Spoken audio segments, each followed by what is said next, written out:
I'm called Apple Mawati. I work as Special Presidential Assistant, Veterans Affairs in the Office of the President. I'm the chairman of FRONASA Veterans, Uganda, in operation areas where we operated. I'm the chairman of the circle of FRONASA Veterans. Now, as you are aware, we observe social distancing due to COVID-19. Wear masks, we wash our hands, and social distance. And I request, that's why I'm going to remove this one so that you get me properly. And I'm alone here, so there is no problem.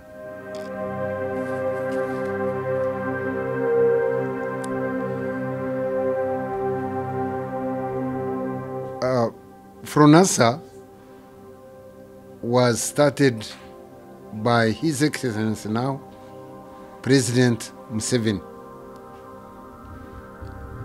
way back in 1970s, but we are still young, very young, some of us.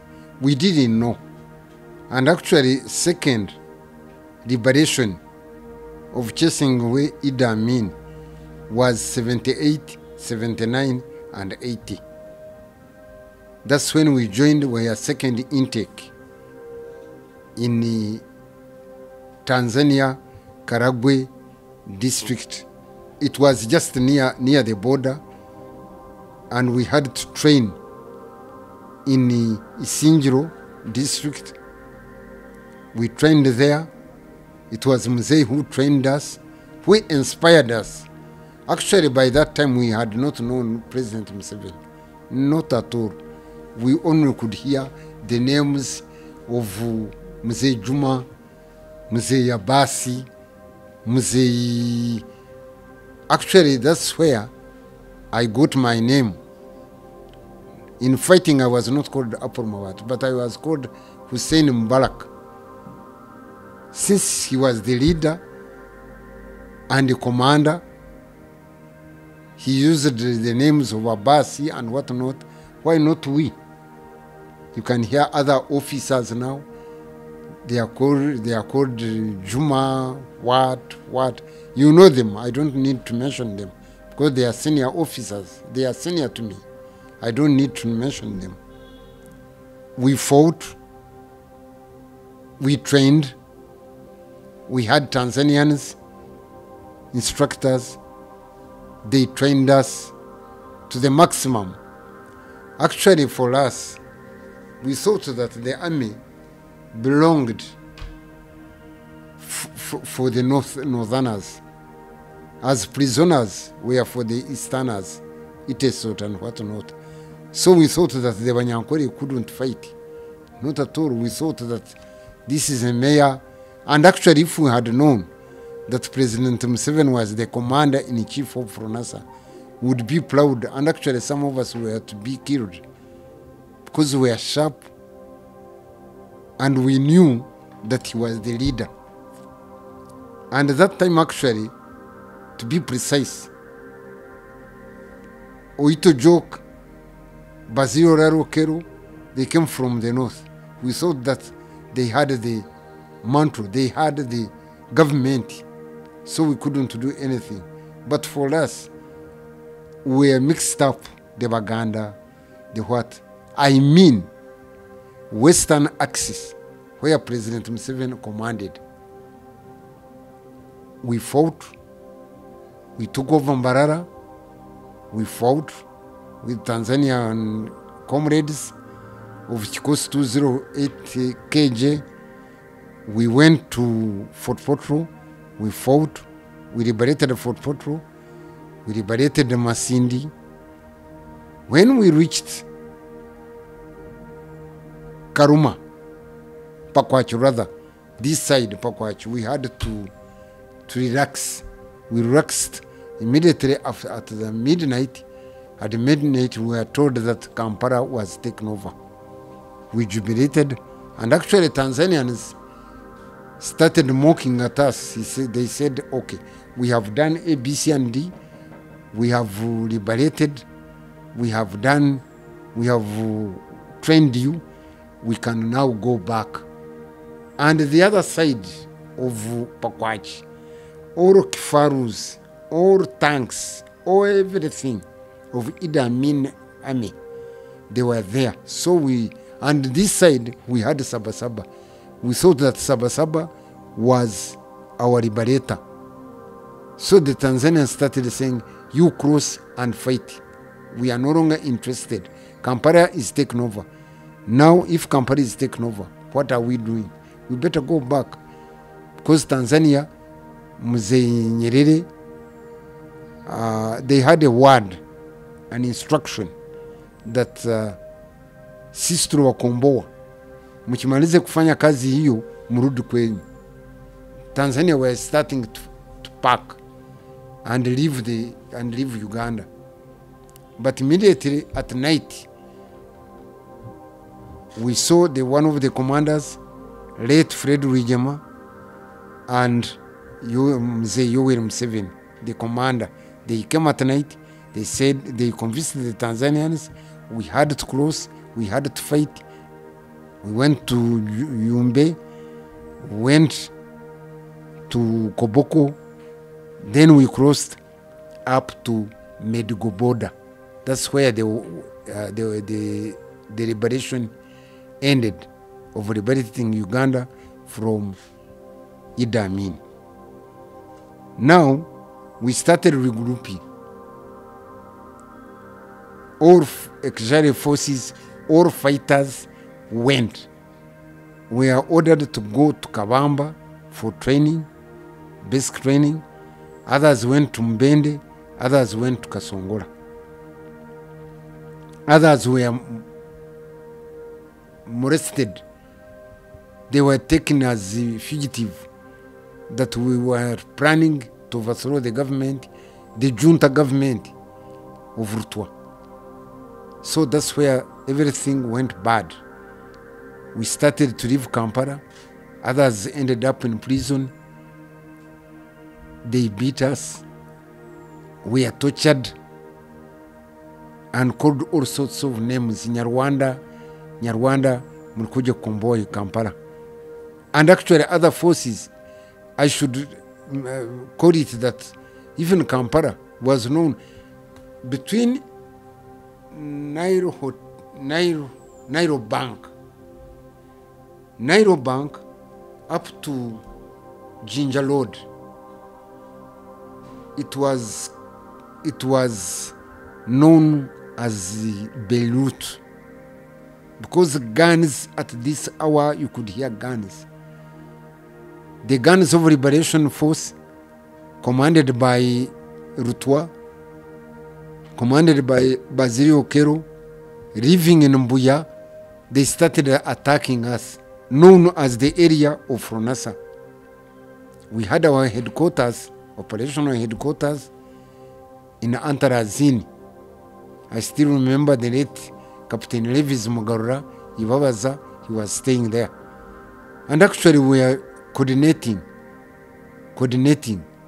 How can you drive us from Kampala? When we fought, we all fought. Others came from Masaka, Mutukura, but they stayed here in Kampala. So, and they never wanted us to join them in Kampala because there was treasure. They wanted to root, and indeed they rooted. There were killings. Why I called it Beirut? By then Beirut was known as the area of fighting forces. Not fighting forces, they were not forces, but they were hooligans. So we had created hooliganism here.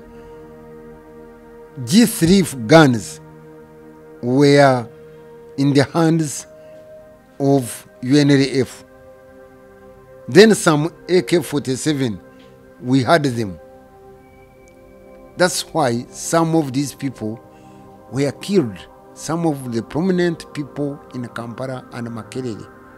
And we don't know who killed because you could not drive a good car, a Mercedes Benz, a what and what. And actually that time, me, I know that we even some lumpens, some women Marias, they used the Tanzanians. If you want to befriend me, please, I tell you, I want to drive a Benz. So the owner of the Benz was to be killed. I want to drive a 504 Peugeot. The owner of the Peugeot would be killed, so that the woman takes over. I know one scenario. I know it, where it happened. Now, after the war, we fighting. We are asked by our commander, His Excellency now Yoweri Kaguta Museveni, to go back to the training wings and leave Kampala. And indeed we left Kampala. We went, joined others. That was the bone, that was the time of the bone of UPM. UPM was in that 1980. Others like me, I was made an escort assistant, at the same time a political assistant of Fred Kamugira, now works in the office of the president. He was one time known as the governor of Marara. He was chairman LC5. And others. Now time came of deployment from the training wings. Others, they didn't wait for that. They were deployed, yes, and went to other army units, Kavamba, Mubende, Moroto. As you read the mustard seed, time of joining the bush, that was after elections, when Musei declared that this election, when it is rigged, he will go back to the bush. And indeed it happened. Most of them went to the bush with Musei. 35 achievements of this government. As I had earlier told you, that Kampala was known as Beirut. Other challenges and achievements of NRIM, it was keeping law and order. Law and order. Where a civilian, actually to go back a little bit, I have remembered one scenario. During fighting in Mbarara, the FRONASA group of Western Axis, which was commanded by His Excellency, now, he used to give us siasa, to tell us siasa, to respect Mwana Inchi. I remember one time there was a good fighter called Nshangaba Sheija. We crossed with him from Tanzania. He went into exile because of one thing. He wanted to revenge. Now Nshangaba Sheija, when we came to Kakoba training wing, now it's a university, Nshangaba Sheija killed members of that family. He was taken to the High Command Tribunal. He was charged, sentenced to death. That commander was killed when we were looking. It was a big lesson that whenever, if in any case you kill a civilian, you will serve the sentence of death. That's what happened. We fought. That's why NRA, you can hear Mzei's speeches, we respected civilians. And up to now, we are respecting civilians. That's why civilians, in most cases, they come and abuse you. They assault you. They tell you a lot of things. Marwana, over Marwana. Even in parliament, it happens. They told one general that we are tired, MPs, we are tired of saying Twarwana. Oba mwagala tubaze tubawe musayi gwamu. Can you imagine telling a general who fought, a general who lost the eye, a general who liberated, even he's still serving, you are mocking him, but we respect the civilians. As you know, we are going to be using these masks until COVID is gone. Before you put it on, make sure that your hands are clean. Wash your hands with soap and water. If you are in a place that you do not have soap and water, ensure that your hands are sanitized. You make sure that you cover the mouth and the nose. You make sure that the loops cover the ears. Make sure that it covers your cheek and it covers your upper part of the nose. If you want to adjust upward, you can adjust like this. When you want to remove, you hold this and you remove. Make sure that you wash this mask and hang it somewhere that is safe to dry, and you iron it. This message is brought to you by Ministry of Health, supported by Precision Media, UNICEF and World Health Organization. Mozambique, as Mzee used to tell us about Mozambican, about the forces of liberation in Southern Africa. He used to talk to Machero. We are keeping him. We are keeping the photograph of Machero addressing freedom fighters and FRONASA. But that part, I was not there. For us, we are the second liberation force of Uganda. 1986, Kampala was taken over by NRA. That's why there were not deaths. There were no deaths. There were no looting. Because siasa ya Mzee was to respect. And actually, a number of the youth, when you, among the youth, among my children, they still know that when the government is taken over, is overthrown, they should be looting. That's why they are making a lot of noise. Papa, we shall take over, we shall have. They don't want to work on their own. They want to take over.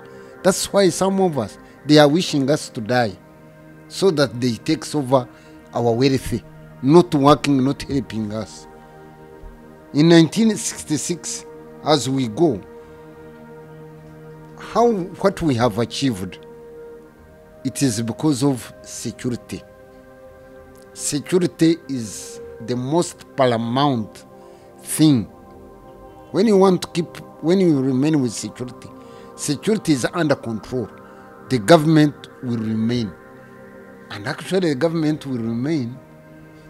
I'm not warning any signal that we shall die in this government. We shall die in power. In the government, yes, we shall die, but we shall in the power of Kampala, in the power of NRM, means when we go, the bus continues, others enter. That's how Mzee is keeping law and order. And that's why there is a saying, Mzee akyali na vision, Mzee akyali ko.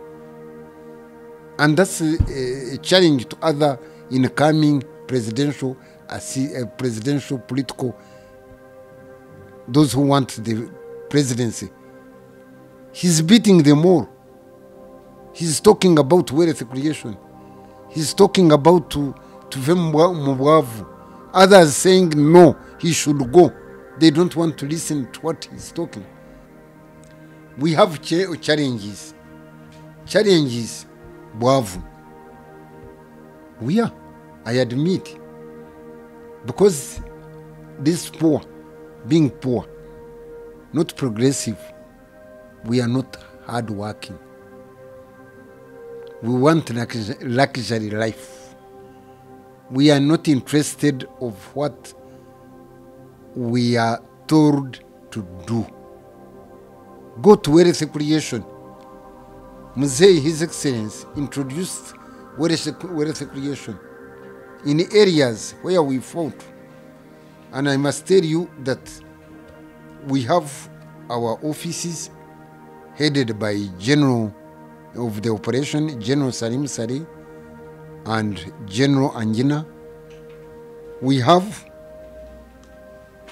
spheres of influence of the area where we operated, where we fought. I'm in charge of FRONASA. Here when we go to these spheres, Isingiro zone, the whole Isingiro district in Mbarara. That's where FRONASA was so much active in liberation. We have Mayuge zone, FRONASA. We have Bumbo zone, FRONASA.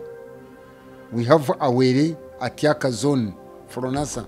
This Awere, killed the whole village. Forces.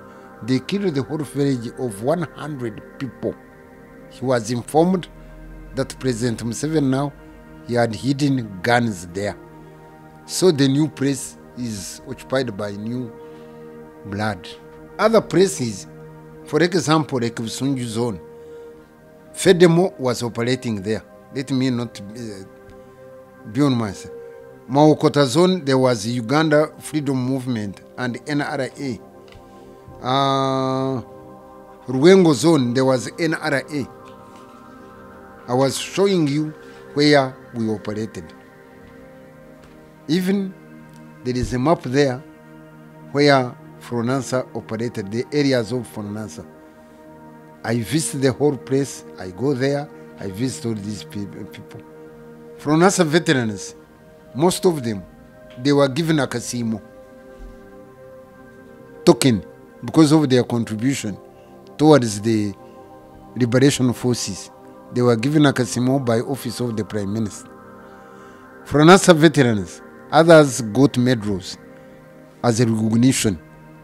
They are putting on medals like this. FRONASA veterans, for example, the government gives them milk coolers, choma cha kasori. They are there. They are very busy. And most of them, they are hardworking. And moreover, the veteran personnel of FRONASA, now he's in Mayuge. He's 98 years old. I'm now 66 years old. There is Comrade Tefe. Afande Tefe, he used to work at he's in charge of administration of this office. He's a retired lieutenant. He used to work in the office of NRM. He's still strong. But again, I request the Ministry of Veterans to come to our rescue. We are aging. 2016, during elections, one of our aspirant candidates said he would look into the veterans and mostly FRONASA. When he was in charge in the government, actually he's one of the founders of FRONASA. He never come to our appeal. He never helped us, really. To tell the truth, he never helped us. We are kept like that. Now, at the end of nomination, this year 2020, one of the generals talked about agenda of helping veterans, one of helping senior cadres and opinion leaders, and he talked about it. Said his first priority in manifesto is going down to make sure that the veterans, historicals, benefit from his government if he comes to power. I'm telling you that's a lie. That's a lie. He's not in power. We have not come to elections. He's telling us that he will help us. That's completely a lie. Mzee, what he has done is enough for veterans. Because others, they will look at this program. If you are given money, let me tell you one Kakodio. If you are given money and it goes to your account, you can't tell anybody that you have got the money. They can't tell you that they got the money on their account. Not at all. That's a lie. They get money, but they keep quiet. And the opposition targets them, saying, you come, we shall give you this and this, come and disown Mzee Yoweri Kaguta. That he has not helped you at all. I'm telling you, I'm appealing to veterans, my fellow comrades, that time has come. We shall gain, we shall prosper if we do what we do. And in most cases, let us vote for Museveni. Let us vote for this government. Because it has kept us. God has kept us alive. And freedom, which was brought by us, it is still on the ground. I therefore call upon Ugandans that let's be focused. Let's be focused. Let's not be used by politicians who want to take over the government. I was here when Amin took over the government. I was here when Amin fell off.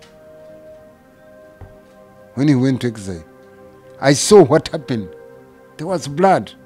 Blood everywhere in the country. But within these 35 years, there is no blood. And don't expect that there is one who will take over the government. Not at all. The journey of FRONASA is not yet over. This is the beginning. I thank His Excellency the President of recognizing his old fighters of the first liberation force in Uganda and setting up an office. I really thank him and I salute him for that. Let me take this opportunity that all said done, I praise all viewers. Of course, a human being cannot be 100% correct, but remember, you pick something at least so that it helps our children, our younger generation to observe law and order. Let me take this opportunity to thank UBC management for hosting me. Let me thank Ugandans, the viewers who have seen me. Long live NRM, long live President Museveni, long live Ministry of Defense and Veterans. I thank you. Asante sana.